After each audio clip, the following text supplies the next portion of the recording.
Let's get started.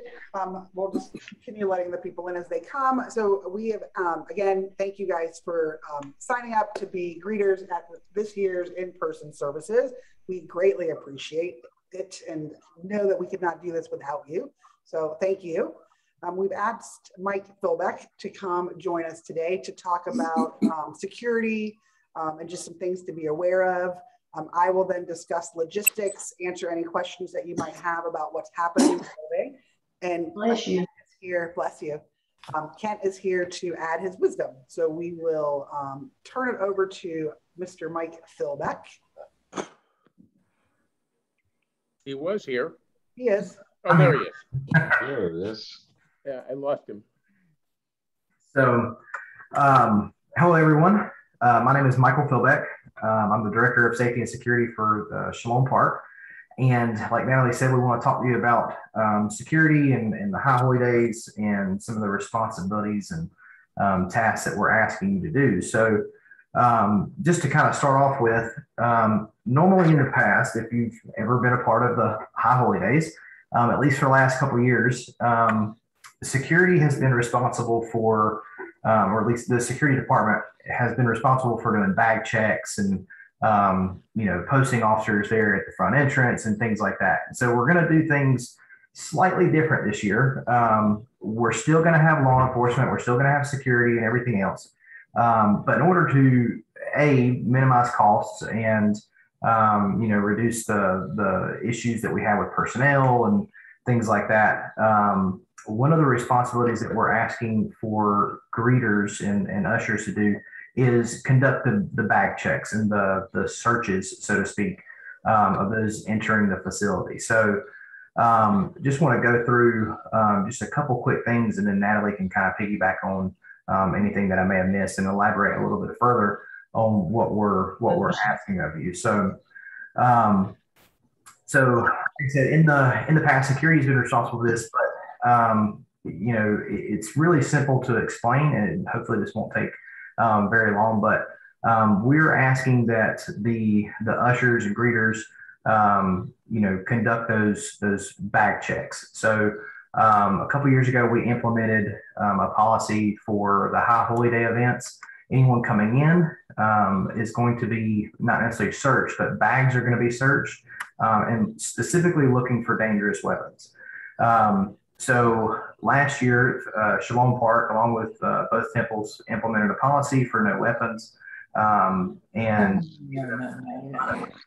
it's been solidified now in policy, so that no weapons are allowed on Shalom Park and within the temples. So for the last 3 years that I've done this, we haven't had any issues, and knock on wood, this year will be the exact same. But what we're looking for when individuals come in, if they have a bag, meaning mostly it's going to be females with purses or things like that, but there could be men with satchels or backpacks or any type of fanny pack or anything like that. We want to search those bags and being on the lookout for like I said, dangerous weapons, i.e. guns, knives, and explosives. So it's not illegal to bring weapons onto the park, but it is illegal to have those weapons inside the facility. So I'll give you a scenario. Someone walks up and they've got a knife, a box cutter or something like that in their book bag or in their backpack. So we want to ask that individual to return that item to their vehicle. So they can secure it in their vehicle, they can leave it in their vehicle, they just can't come inside the property with it. So for, again, those individuals that have bags, we want to politely ask them to open up their bag. And so this is really, really simple to do. When someone walks up, they're handing you the ticket or, they've got their information. And you say, sir, ma'am, I just need to peek in your bag real quick. We don't want to be sticking our hands in there or diving through, trying to go fishing for anything like that. We want to respect people's personal space and privacy as much as we can. But we do want to take a peek in there. If there's a bunch of stuff in there, maybe kind of move some stuff out of the way just to make sure that we're looking for a gun, dangerous weapon. I'm not worried about the small little Swiss Army knives or anything like that. But anything bigger than a box cutter blade is going to be an issue. Obviously guns, explosives, things like that is going to be an issue. So in the event that something were to be found, you want to either ask that individual to return it back to their car, and they can come back without that item in their bag, or contact law enforcement, right? We're still going to have a police officer at each entrance. So if you're at the entrance and you're bag checking or you're searching people, reading people, then there's going to be a police officer there with you. But law enforcement policy is they're not allowed to search because of the policy surrounding law enforcement, unless it's, a criminal offense. So if they do have an issue and they go, well, I'm a concealed carry permit holder, I'm allowed to have a gun, blah, blah, blah. Well, I understand that. Unfortunately, you can't bring a firearm into this facility, so you need to return it to your vehicle. If they can continue to give issues or anything like that, then that's when you would motion over for the police officer to come and assist you in that confrontation. Like I said, we've never had any issue before. Most people that are coming already know the deal. We've got signs posted everywhere. It's printed. It's visible. No weapons, no dangerous weapons, no firearms, anything like that are allowed on the property. And so, like I said, 99.9% of the people, they understand before they even come in. And if they've been there the last 3 years, they're used to this process anyway. So all we're doing is asking you to be our eyes and ears during that greeter process to eliminate the personnel need, and B, kind of move things along and kind of kill two birds with one stone. So that's really the bag check process in a nutshell. One thing that we do want you to just kind of be on the lookout for is not just necessarily bags, but anything that looks suspicious or dangerous that might be on a person's body. Most men are going to be, if they're going to carry a gun, it's, 99% of the time it's going to be a male. And 99% of the time they're not going to have a bag. So, if they're going to carry a gun, it's going to be on their waist or small of the back or, ankles, things like that. But, we're looking for just bulges, right? If you see a large bulge, somebody walks past you and you take a quick glance, you see a large bulge sticking out of their back. That's an issue, right? And so we want to contact law enforcement. There's videos floating around on the internet and stuff like that where, there was a member in church, he was in a church setting, and he pulls out a long shotgun, right, out of his pants.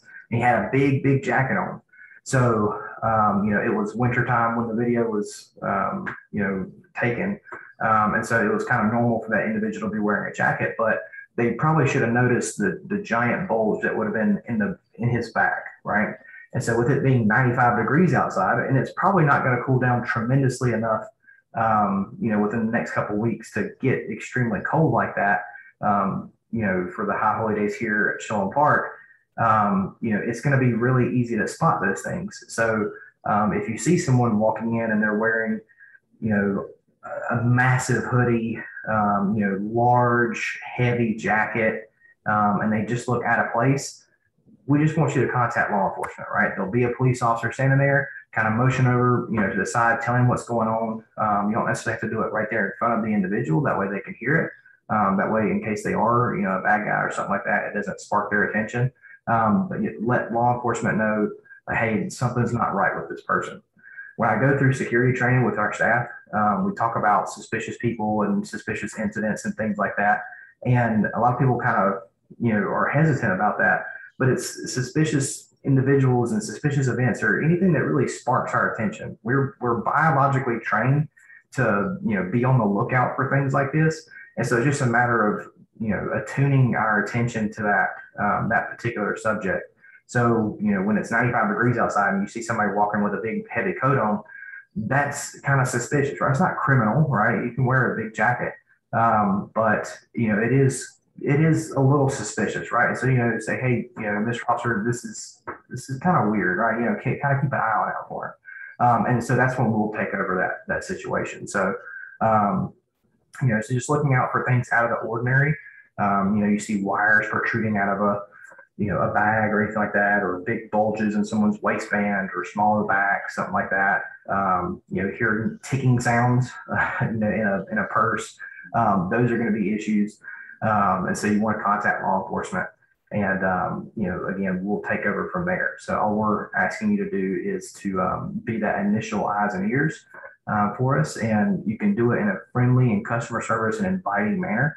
We understand that it's the high holy days and people are there for, for worship and, specific things. So we want to be mindful of that. And so this is where it's really good to have you individuals to help us out with that, because security is constantly in the security mindset. And so it's hard to break out of that mindset and, enter into that customer service, that friendly, inviting, worshipfulness environment.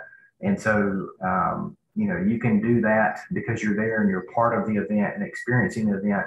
And at the same time, being mindful of, being on the lookout for those type of, items and incidents and things like that. So, again, we'll have law enforcement right there beside you while you're doing it at each entrance. So you don't have to worry about being alone or if something were to happen. That's what those guys are there for. And we'll have security all around and stuff like that. So anything out of the ordinary, just contact law enforcement or contact security, and we'll be right there to assist you. But like I said, most of the time, these individuals know exactly what to do. Every once in a while, you'll say, hey, you can't bring this knife in, or, if it is a gun or something like that. Usually responsible gun owners, they know the process and say, hey, sir, ma'am, unfortunately, you can't bring this in. I need you to return this back to your vehicle. And they go, okay, they may, grope about it or, for a few minutes, and then, they'll return it to the car because they want to come back and participate in the event that they're there for. So, Natalie, is there anything that I missed? Anything Not as far as bag checks are concerned. So there are other duties that we have available. We're greeters for a reason, so it's not all bag checking. We do, it is definitely part of what we're asking greeters to do, but we have other things as well, which I'll get into shortly. Does anybody have any questions for Mike? Okay, go ahead. I have a question. Okay. Oh, is there going to be a sign that specifically says, please open bags for checking? It probably won't say, I don't think it says specifically to have their bags open for checking, but I think we do have signs that will be out there that will say all bags will be searched. And then obviously we have the no weapon signage as you enter the park, on the buildings. We'll have that posted throughout when people walk up. So it'll be clearly visible. And so, again, part of what we used to do for some of the greeters and stuff, if they were outside, if it was a big long line, we'd have greeters or security officers, whoever was doing it, saying, when you get up to the front, please have your bags open and ready. Security is going to look through it and stuff like that. So if there's multiple of you doing the process, I'm not sure what the setup is going to look like. But if there are multiple people around, you can have one person kind of filtering through the line and going, hey, when you get up to the front, please have your bags open. We're going to take a peek in there, make sure no dangerous weapons, knives, guns, bombs, explosives, things like that. So, but there'll be signage saying that, prior to entering, all bags will be searched. And so most of the individuals will leave their bags in their vehicle, but, there are, the occasional, females that carry purses, or men, backpacks, fanny packs, and things like that. So, but it won't say specifically have your bag open and ready. It'll just say, all bags will be searched prior to entering. Well, Randy, if you feel like that's something that is important, I can definitely print up a couple 8.5 by 11s and have them on a plastic, frame on the table that says, please open your bags. I think that is a good idea, honestly. Yep, I can do that. Natalie, 2 years ago, when the last time we actually were physically in Temple, the information packet that went out to the congregants and the portal were very clear to let everybody know that bags were going to be checked, and that if you didn't need to bring a bag with you, don't bring a bag with you, because it's just going to delay everything. If we're doing bag checks, are we going to be wearing gloves when we're doing that? Or will we have like a little stick or something that you put into the purse just to move stuff around? I mean, I can supply gloves, Michael. I mean, you don't necessarily need gloves. Some people just use, if you got a ballpoint pen, or a pen or a pencil, you can kind of move things around in their purse or in that bag. Gloves are great. By a stick, something long that you can do that with. Yeah, I mean, if you've got something like that, definitely bring it. Natalie, Andy Siegel's in the waiting room. That's all sorry. right. I have the same problem. I don't look after it either. We have plenty of chopsticks if you feel like those are long enough. Like I know Jared has like a ton of them in the back, but I'm sure we can find something for those. Natalie? Yes. I have a couple of boxes of gloves, like maybe about 50 or more. I'll be happy to bring if you'd like. That's very kind. We definitely have gloves in the building. Okay. Definitely. I have a question. Okay. Michael, what about masks? Are greeters supposed to be enforcing, politely reminding people about masks? My initial assumption would be yes. I'll let Natalie confirm that though. For sure. I mean, I think it's, it's the people that are on the outside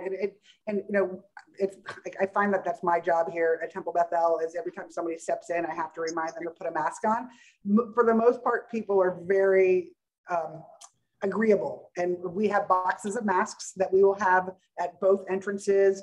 And we actually have them throughout the building in case somebody loses their mask along the way. So yes, we would definitely ask that. I would ask that everybody enforce if you see somebody without their mask on, that you can politely say or remind them to please put a mask on. Natalie. Right. It just hopefully we don't become like the unfriendly skies of all the airlines right now. I think we've been very clear with the fact that Temple Bethel is a mask mandate environment, and those people who have come to services know that. And then in all the communications that we've been sending out, in addition to the email that went out today and the ticket confirmation that they're getting, and I think it might even be it's not on the parking pass, but we've been I think we've tried to warn everybody. I Natalie, be careful. I've been seeing a lot of reports about people getting violent about putting masks on. I mean, a lot of it is at school board meetings and in businesses. So I don't really anticipate that we'll have those problems in this event, but you got to be ready. Right, and if somebody is aggressive towards you about wearing it, we do have a police officer and security at both entrances as well that would be more than happy to speak with them about that. I mean, my experience in the past is that people have been rude about they don't have a ticket and you don't want to let them in. So I'm a little, I mean, that's like reading these things in the past. People have Natalie, not had tickets. And all of these issues come down to, in one way or another, the same thing, and that is we're greeters, we're there, we're trying to handle crowd control, we're trying to remind people of things, we're trying to keep people from getting all bunched up, we're trying to quickly check their bags and get everybody to move on so that we can move through the temple. That's what our role is. To the extent that somebody who is coming to services is upset about something, frustrated about something, refuses to do something, wants to make a stink about something, rather than sit there and argue with those people, unless you're just in that kind of a mood that day and you just want to get it off your chest, there are plenty of people that you could say, hey, could you come over here and deal with this? Yes. Whatever the reason is, say something to one of those people and let them come over and deal with this, and you go back to what you were doing. Yeah. Okay? Especially considering what we're getting paid, all of this is above our pay grade. For sure. We've done the greeting for the services, and somebody doesn't have a mask on, and we say to them, I'm sorry, but you need to be wearing a mask in the temple. And we haven't had any problem with anybody giving us a hard time. Yeah. Andy? Yeah, hi. First of all, I want to apologize to everyone for being late. It was exactly that kind of day. Secondly, a question relative to masks. Is it our place to ask them to wear their masks correctly or just wear their masks? I do, but I guess that's how comfortable you are and who it is. But I don't have a problem asking them to pull their mask up over their nose. And I will be floating around the building. And I think staff, you know, if you're not comfortable doing it, elbow me, eye contact, like I gladly do that. Most people, when they put them on the correct way, it's just as they keep going, that's where they pull it down. Well, you also have a problem, people talking to one another, and Lord knows they're going to talk to one another. They haven't seen each other in a year, all right? And as you talk with a mask like that, they tend to move. So it's not necessarily a problem if somebody's mask starts to move down. They just ask them if they could just move it up over their nose. It's nicely, you know. All right, so let's see if we can finish up with Michael, if there's any other security concerns or anything. Like, that's such a small part of what we are asking you to do, but it is an important part. All right, Michael, thank you so much for being here. I'm sure you have other things to do. And so thank you. Enjoy the rest of y'all meeting. I appreciate the opportunity to talk to y'all. So thank you, Michael. Of any assistance. All right. Okay, so let's, I guess, start at the beginning. So we talked about registering. If you haven't registered for a service, I will cross-reference with Tracy and make sure, because I asked because you were going to need a parking pass to get into the onto campus. So we want to make sure that that happens. Tracy's in the process of printing. This is, I'm sorry, she was supposed to email it to me so you can see it clearly. This is what we're looking at. So as a greeter, if you're standing outside, my vision is greeter should have 4 people at each entrance. And depending on numbers, we'll see how that works. Somebody's going to check this ticket, and a name is here, which doesn't really matter. If you know the person, great. But this is what we're looking for. These are the services that people are coming to. So it would say Yom Kippur 6 o'clock or Yom Kippur 8:30. Again, like we're not looking to upset anyone. If they have an 8:30 service and they're at the 6 o'clock service, like we'll know where our numbers are. And if we can just be kind and gracious and continue on, like that would be our preference.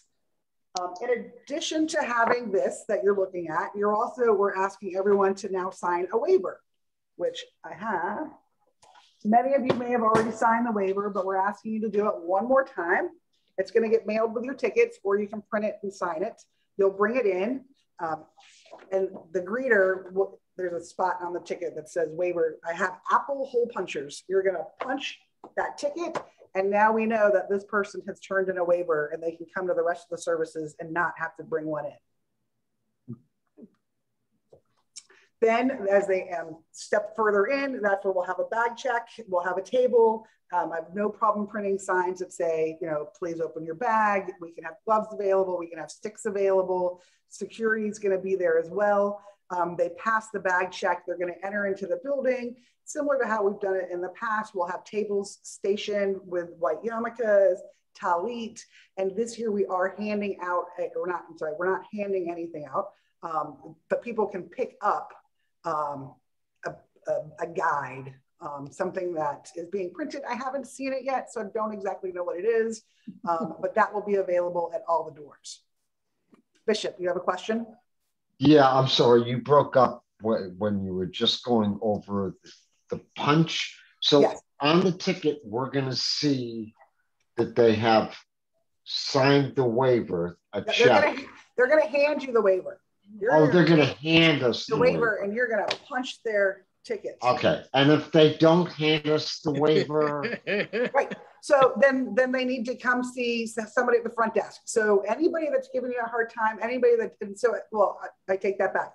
If they forgot their waiver, we'll have a couple tables off to the side so they can take the 2 minutes to sign the waiver, give it back to you, and continue. If they refuse to sign the waiver, but they still want to come to services, then you need to bring them to the front desk and let us deal with that. Yeah, I just suspect most of our interaction is going to be with people who said, what waiver? Or I didn't bring a waiver.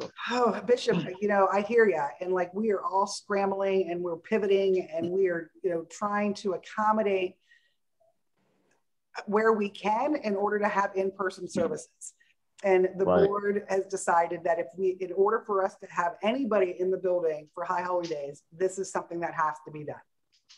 Okay. Natalie, What is the waiver? What are people signing? You'll have to read it, Beth. I mean, it's a adult participant waiver, release, indemnification of all claims, and a covenant not to sue. Okay.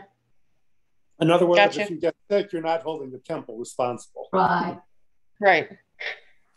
Is it possible that there'll be a bunch of blank ones there? Yes. So we Oh, yeah. Oh, they will be. Yes, yes, yes, yes. I will make many copies, and we'll have clean pens and dirty pens, and a place for them to fill it out.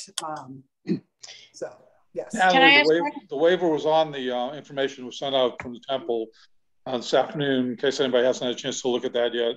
All that information is in the newest information that came out from the temple right around dinner time tonight. Yes, Beth? Can I ask one more question about masks? Do people have to wear a certain type of mask?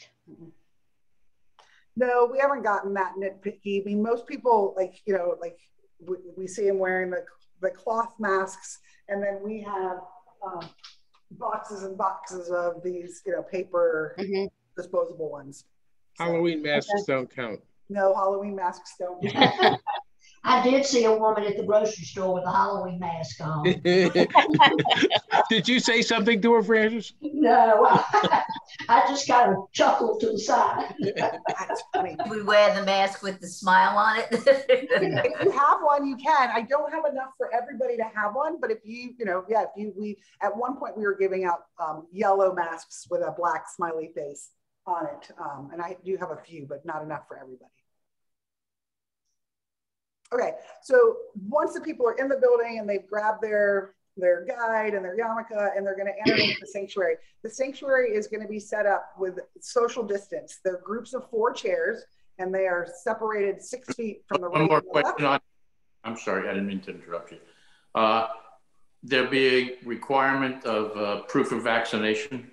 So that's part of the registration, and there's a second form. Like, yeah, it's like a logistical kind of craziness. Yes, we are asking that people attest that they've been vaccinated, but that's a separate form that we'll then have to kind of figure out how to flag those people. So I'm sorry. Yeah, go ahead, Jim. You said something about groups of 4. Well, what if you have 5 people? Well, here we go. So if you have 4 chairs and you're socially distanced 6 feet from the right and the left and the front and the back, if you need a 5th chair and you take it from the 4 to your right, you're still 6 feet apart. It just means that now only 3 people can sit in that seat. Are they going to use the chairs in the sanctuary? I mean, the seats that are set up, and they're going to space them? Yeah, they're taped off. Like we have, like, so now so the first 3 rows are being taken out of the sanctuary. The movable chairs that we have at the very front are coming out. And then the chairs are taped off taped off for 6 feet apart. So every other row. And then I think there's like 3 chairs in between. Joan, like a checkerboard. Yeah, Joan, I think that's, I mean, you bring up a great point. And in the wings, it works. In the sanctuary, it doesn't. But I think that we can definitely accommodate you, and I can have an extra roll of tape, and we, you know, if we need to add a seat and take one away, then, you know, we have the ability to do that. And we're going to use both sides for, you know, for spacing people. Yeah, we have to. Just one side and then the other. No, the entire right side of the building will be open. Because in order to accommodate 300 people socially distanced, we have to have the entire building. And so we'll have the TVs like we have in the past, and we'll have the screen dropped so that those people that are sitting in the very back can still see. Have 300 signed up to come to service? We have 247 people signed up for, I think it's the 10:30 Rosh Hashanah service. Yes. How about the Erev Rosh Hashanah? All right. Well, remember there's 2 services. 6 o'clock or 8:30? 6 o'clock. How many have signed up for this? Do you know how many have signed up for the 6 o'clock service? 6 o'clock was 100. I don't know what it is now. Let's see. It was 107 for the 8:30. 111 people have signed up. There's a good chance the numbers are going to change, Natalie. The numbers will change because people are going to look at the waiver and decide whether they want to sign the waiver. I think there'll be changes. Rabbi Knight. Hi, everyone. Thank you so much. Hello. Thank you. You're welcome. Yes, no, we totally anticipate that. And we have seen, Howard, we have seen people calling all week, or it's only Tuesday, but we have seen people calling to change their services from in-person to online. But we also anticipate that with the protocols that we've set in place, that some people may feel more comfortable now in coming. You know, and I will tell you that, you know, we are actively watching numbers, and, you know, the congregants and the staff and the clergy, like, you know, we are very mindful of keeping everyone safe. And we have been instructed by our COVID task force that we are doing all the right things. Natalie, will the greeters have any role in seating the congregants, or once they get past our table to take care of them entering, are they on their own to find their own seating? So there's a couple different things, Howard. I think it's going to depend on how many greeters we can have. You know, we were hoping for 21, but we also thought we were going to have 600 people. You know, now we're looking at 246 people. If we could have a couple people keeping an eye on the sanctuary, I think for some similar situations that Joan brought up, there are going to be parties of 5, and making sure that they're seating themselves in a safe way. Natalie, this is something I probably would have covered later, but since it's happening now, even though there are less congregants coming to services, for some strange reason, there's the same number of doors to the temple as there always are. So if you had 12 people coming or 1,200 people coming, you still have to cover the same number of doors. So here's the way this works. You need 10 people to cover the outside doors at a minimum. Any people beyond 10 first have to cover the desks for checking bags and checking tickets and whatnot. And then after that, depending on how many people we have for any given service, we can devote to seating people, resolving seating issues, helping people that can't find a seat, et cetera, et cetera, et cetera. Some services we're going to have more greeters than others. Some services we're going to have more congregants than others. So we're going to have to kind of play this by ear. But the goal here is, I realize this whole thing looks draconian when you read it online and you start to sign waivers and you got tickets and you have to be sure you bring them with you. And if you don't, you have to go to the desk. And you haven't seen anybody or been inside the temple for 1.5 years. And all you want to do is go and have a really nice experience and sit down in your seat and enjoy a service. So like the cashier at the grocery store or the teller at the bank, if any of you ever remember having gone into a bank, all right, the greeters are the bridge between getting out of your car and the nice enjoyment of the service once you've sat down. So our primary goal is to make sure that everybody stays content and feels nice and loved on the way in and down to their seat. Whatever else we have to do as part of that, we don't want to lose that feeling of, gee, we're really glad you're here. We'd love to see you. How can we help you to make today more comfortable for you? And if whatever we do fits into that mold, we're doing our job right. Are we going to have badges with our name or something that says greeter? Yeah, we have greeter badges. Andy Siegel, you have a question? I do. I love the conversation, and I think what Kent just said is totally right. I'm wondering if there's a way in subsequent communications that we can explain that this is not High Holy Days as usual. It's not business as usual. I'm thinking of almost like a, you know, I hate to put it this way, but, you know, when you flew in late 2001 or early 2002, and they said, get there early, it's not what you're used to. I think that needs to be an essential message coming from the congregation, because it's not going to be I roll in, I park in the parking lot because I have a great spot. I say hello and someone saves me 2 seats and I'm ready to go. It's just not going to be that way. And I know that when we have back-to-back services in an hour to clear it, it's going to be chaos. I think the communications can really help the greeters in that way. Thank you, Andy. And I'd be happy to help with that in any way that I can. Great. So because this is all like brand new, like this waiver thing, like you all, like we just sent out the communications at like 5 o'clock tonight. It is definitely top of our mind as far as communications are concerned. And like you will hear it at Friday night services. You will hear it at Saturday morning services. And my guess is that it will be in every My Temple email that goes out.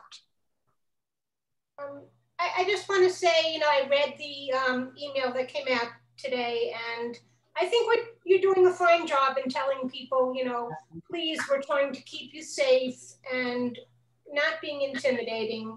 I don't think, Andy, that you have to worry about it. The temple's being discreet, and the fact is, what Ken said, we're greeters, we're not screeners. If you think of yourself in that way, that you're greeting, not screening, then everything should be okay, in my opinion. Mine too. Go ahead, Ken. No, I agree with Randy. There are going to be times when we are doing an authoritarian kind of job, checking in somebody's bag, checking to make sure they're at the right service. And if they're not there for the right service, sending them over to the desk. And again, we have the same problem we always have, and that is if you have a limited number of greeters and somebody has to go from the far end, the north end of the temple, all the way to the desk, we need somebody to escort them. Otherwise, they're just going to go sit down. Those are the kinds of things that always come up. They come up every year, and we handle them every year. And for the most part, they work out fine. But there are going to probably be a little bit more tension this year because people are going to be a little bit more unsettled this year. And that's okay. I mean, that's, all of us have lived long enough. There are no kids on this call. So all of us have lived long enough to know how to deal with people who are, a little bit edgy. And that's all it amounts to. Think of yourself like an usher in a theater, all right? It's really no different than that. I know I said usher, Natalie, but I was talking about the theater. So. One of the things that just to throw in there for the end that the clergy team is discussing is the departure of services. They would really like to dismiss folks so that there's not, again, that bottlenecking of people and just reminding them to keep the 6 feet apart. So we'll see how they work that out, but that's something that's been discussed. What's doing about books this year? No books. Nope. So everything ought to be on the wall. The handwriting's on the wall, as it were. So Francis, they have put together a guide, for lack of a better word, that we're doing for anybody that's watching from home that would like to pick up the supplement, maybe is a better word for it. We're going to have a drive-through for them to pick those up on Sunday the 29th. But in addition, we'll have those available for those folks in the service that like to have something to hold on to. Will we be giving them out at the No, they're going to pick them up themselves, and we're going to ask them to please not return them to the table. Okay, you own it. Okay, this isn't like a book of memory where it keeps getting put back and people keep handing it back again. And it goes on for 2 weeks. So no. Again, it's another interesting consequence of COVID. So, but it's going to work.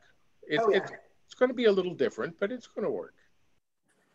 What else can we share?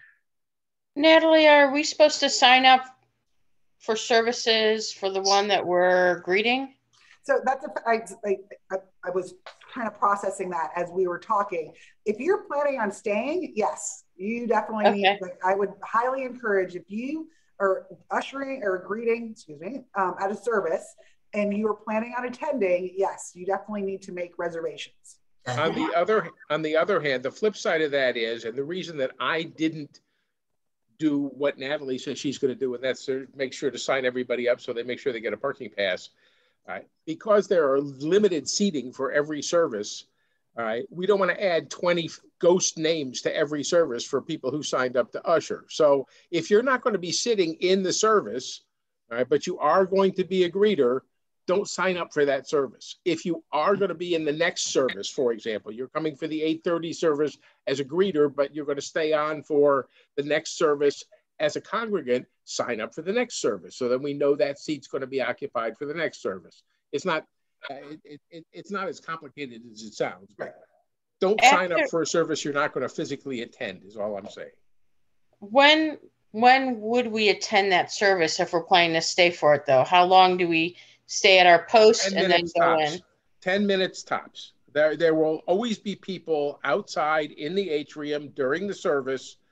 So if you, for example, come with friends or come with family, and they will be able to save you a seat with them, all right, providing it's within the pod that exists.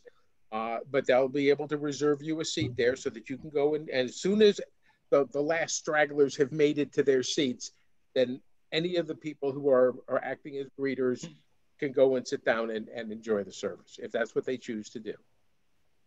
And to the extent that there's not 300 people there, even if you're planning on going to the next service, if you want to go to this service instead, I really don't think anybody's going to come and throw you out of the temple. So it's all right.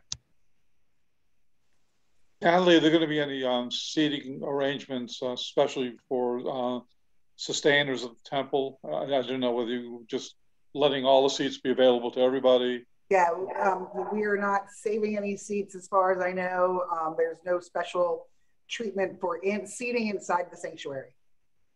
Okay. Getting back to the waiver, and I haven't read it carefully enough, and I'm not sure if this question will make a whole lot of sense, but is the waiver being signed for literally physically being on temple grounds, both inside as well as outside of the physical building itself? Yes. So people have they're hugging and loving friends outside, and somebody reports they think they got sick at the temple, but they were outside. The waiver still holds for that situation? Yeah, it covers any temple event. Okay. Inside, outside location. Speaking of inside, outside location, and this is something Natalie mentioned before, that we're going to have like 4 people at the doors. Understand that our primary goal is crowd control. The idea is you get a whole bunch of people that park their car, they all come up, they all stand around, they visit with one another, they're 6 inches apart from one another, they're blocking the door, then everybody comes through the door and they're all trying to pile up at the table together so they can get their bags checked and then they can go. That's exactly the wrong thing to happen. So what we need to do is we need to have some of the people who are greeters that are at the doors asking people to spread out and to stay spread out. Even if if it's the same family, if it's a mother and her 2 kids, obviously not. But if they came with their friends, it's still better to just have everybody spread out 3-4 feet apart if possible, and to slowly come through the door and not to have everybody bunched up at the table. If we have one person at the table checking bags, we should have one person in front of them. And when they leave, somebody else should come in front of them. And it's not all that complicated. I mean, this is really simple, but once you start getting people bunched up, then it's hard to get them all backed off again. And if you just keep it that way from the beginning, everything runs smooth. Are we going to have just one table for them checking first, or are we going to have 2? It probably depends on the number of congregants we have registered for the service. If you're going to have 65 or 70 people for the service, you don't need to have a whole bunch of tables. But remember, we have people coming in at both ends, and we'll have tables at both ends. So if you've got 150 people and you've got 2/3 of them coming in one door and another third of them coming in the other door, maybe the door that's where the most people come in, you have 2 tables, and the other one you have 1 table. We'll work it. If we need to put an extra table up because there's too many people there, it's not a big deal. It takes 5 minutes to do. So we will. This is something that is going to be monitored throughout, and the idea is to find ways to make it work. So if there's a bottleneck that's created, that's what Natalie's job is to figure out how to deal with bottlenecks. So she'll work it out. Is there going to be a food bank collection going on? Nope, it's online like we did last year. It's Excuse me? online like we did last year. Yeah. Online. Yeah. Online. Okay. So Oh, no sorry. But bringing, we're not asking people to bring in food, but we are doing a food drive. okay. So no one's going to be bringing in food or No. No, no. And the buffet for the greeters is canceled this year too. Oh, it's off site. It's going to be off site. It's off site. But we won't tell you. I'm not going to tell you where, Dan. Your house. Kent, what is our responsibility after services? None. What I'm hoping that the rabbi says is, this is up to him, not me, but what I'm hoping the rabbi says is in the interest of being able to get everybody for the next service in quickly, would everyone please exit the building, not just exit the sanctuary, but please go outside, okay? Once you're outside, you know, you're kind of on your own. You want to take your mask off, take your mask off. You want to go hug everybody, go over, hug everybody. It's sort of on you, especially after you signed the waiver. You know, what do you got to lose? But in the meantime, go ahead. I'd also like to note that if we have a 6 o'clock service and it's like clergy is doing their absolute best to keep the service to an hour, we need you guys to leave. People need to leave so the next group can come in and park. That's always been true. I mean, if you think about it, and usually they're running late, even if they don't want to. They're usually running late. So, but yes, it's critical for everybody to get out of the building and not be bunched up at the front doors on the outside for exactly the same reason. So, and hopefully the greeters for the next service will be there early enough to help shoo those people away and make room for the next crowd. And no, there's no requirement, Francis, for those people who are greeters at whatever service you're at to have to do anything afterward. You don't have to collect books. You don't have to clean anything up. All right, just greet everybody. There is no job that has to do with after you've greeted everybody. So Thank you. What about when people are coming in? You're going to have the table for checking the bags and things. But what about like controlling how many come in at one time? We need somebody at the door. Somebody inside the door and somebody outside the door. The one outside the door, make sure you have a ticket so you can get to the inside of the door. And once you get inside, the one inside the door is responsible for feeding people to the table one at a time, which is why I can't tell you how many people are going to be at the sanctuary doors, because it largely depends on how many people we need at the outside doors. Hopefully we'll have enough, but we may not have somebody for every single open door in both the social hall and the sanctuary, because there's a lot of doors right there.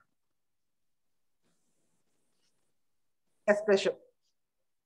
The good news is that because of the smaller numbers, the traffic, the auto traffic is going to not be, that's usually one of our biggest headaches, is that kind of control. I don't see us facing that problem this year. I think it'll make the transition of back-to-back services a lot easier as well. Agreed.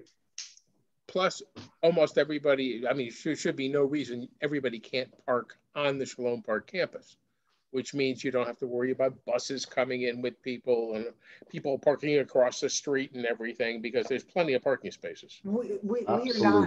We're not offering remote parking, as Shalom Park is not offering a temple. We believe that between both temples, there are more than enough spots on the park for us to accommodate everybody at a service. Yeah, this is great. This is going to be like deja vu 1996. Wrong temple. Anybody else have any questions, concerns? Oh, I have a lot of concerns, but Natalie, how are our assignments going to be handled for each greeter schedule we put in for? Is Kent or somebody?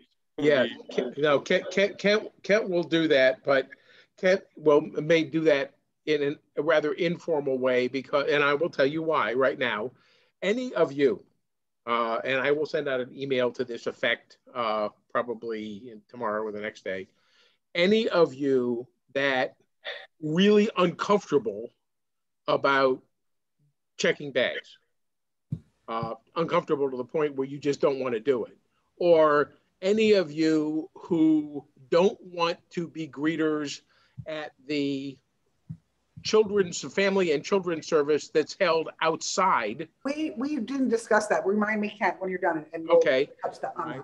I need to know. All right, because I don't want you to feel uncomfortable. I want you to be someplace where you're really happy to be there. We'll find other people. So Howard, to the extent, usually I used to have a head greeter for every service. Bishop will tell you because he's an excellent one of those. Fred, who was here, I don't know if he still is, was an excellent one of those too. But this year we don't have enough people to be able to do that. So it's kind of on Natalie and me to work this out. And we may have to shift some people from time to time. There are going to be people who are going to get sick at the last minute, or people who are going to show up late, or people who are going to forget that they were supposed to come. Always happens. All right.